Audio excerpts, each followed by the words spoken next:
Hello, my name is Emily. I'm 6 years old and I'm from Ohio. I live with my dad now. I used to live with my mom too, but she went to heaven when I was 3. They said she had cancer, the kind that sneaks up on you and doesn't give you time to fight back. One day she was walking me to preschool, holding my hand and singing our favorite song. A few weeks later, she couldn't get out of bed. I remember asking her if she could still sing with me, but she just smiled a little, like it hurt to even try. Then she was gone, and when she left, something inside me went quiet. I used to sing all the time with her every morning, every night. She'd play the piano and call me her little bird, and I would flap my arms and sing silly songs that we made up together. But after she died, I stopped singing. I stopped talking much, too.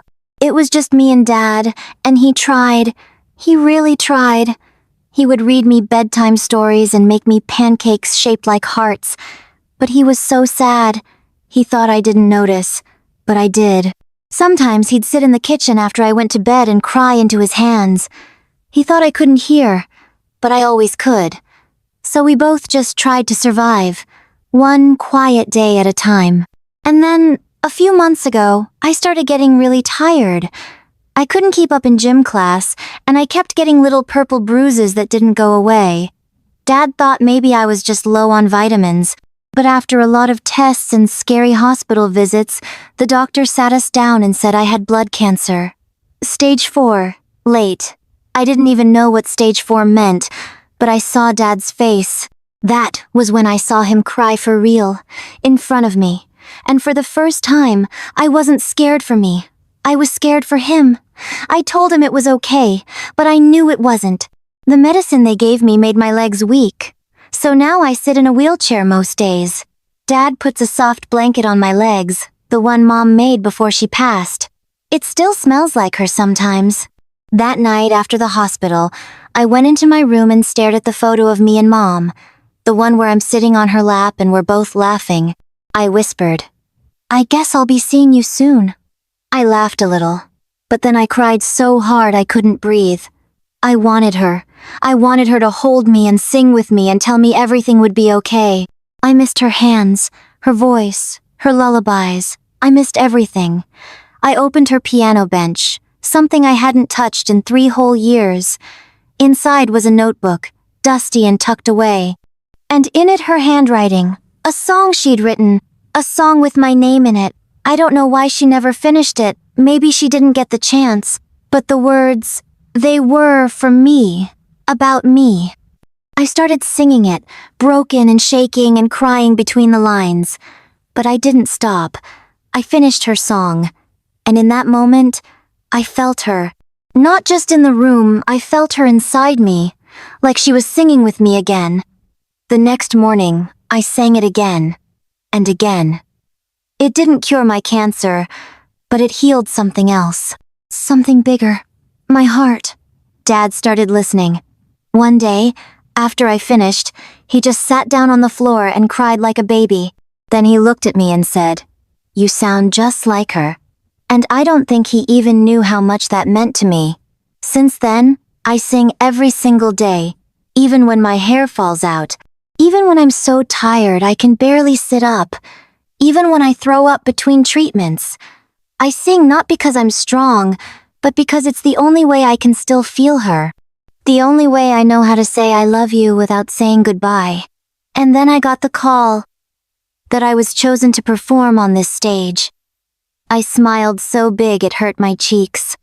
I rolled into the living room, looked up at the ceiling, and whispered, "Mom, we're going." And now, here I am, sitting under these bright lights, wearing her necklace, holding the pages she once wrote, singing the words she never got to sing. This isn't just a song. This is my heart, my goodbye. Not just to her, maybe to the world too. But I'm not afraid anymore, because if I only have a little time left, I want to spend it singing. I want to leave something behind that sounds like love. And maybe, if someone out there is hurting, or lost, or missing someone they'll never get back, maybe they'll hear this and know they're not alone. So I'm going to sing now. For her, for me, for for anyone who's ever lost their song. And when I see her again, when I finally run into her arms in heaven, I'll smile and say, "Mom, I finished your song, and the world heard it." I was 3 when you stopped singing. One soft breath and you were gone. I reached for hands that wouldn't hold me. I called your name, but you moved on. The piano keys grew cold and quiet.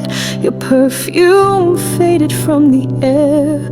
But I kept your picture by my pillow, wishing you were still right there.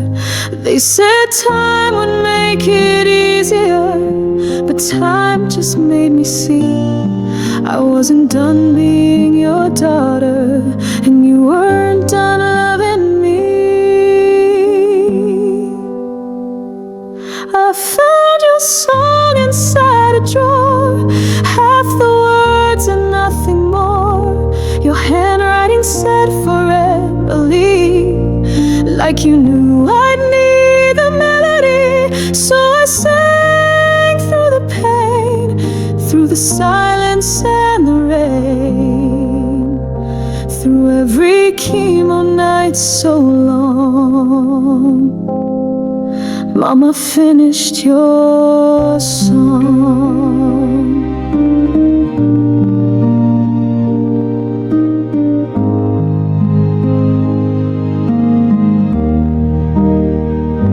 I lost my hair, but not my courage. I lost my strength, but not my fight. In every stage light, I felt your heartbeat, like your soul stepped in the spotlight. The nurses said I should be resting, but I had a mission in my veins, not just to live, but to deliver the love you left between the lines. And every note I couldn't hit still carried what you meant. You wrote the lullaby for healing, and I became the instrument. I found your song inside a drawer, half the words and nothing more. Your handwriting said for Emily, like you knew I'd need the melody. So I sang through the pain, through the silence and the rain, through every chemo night so long. Mama finished your song. Now I'm on this stage alone with your necklace and your notes. I'm scared, but when I close my eyes, I hear you hum along. Maybe this is my last chorus, maybe heaven won't be long, but when I see you waiting there, I'll say, "Look, Mom, I finished your song."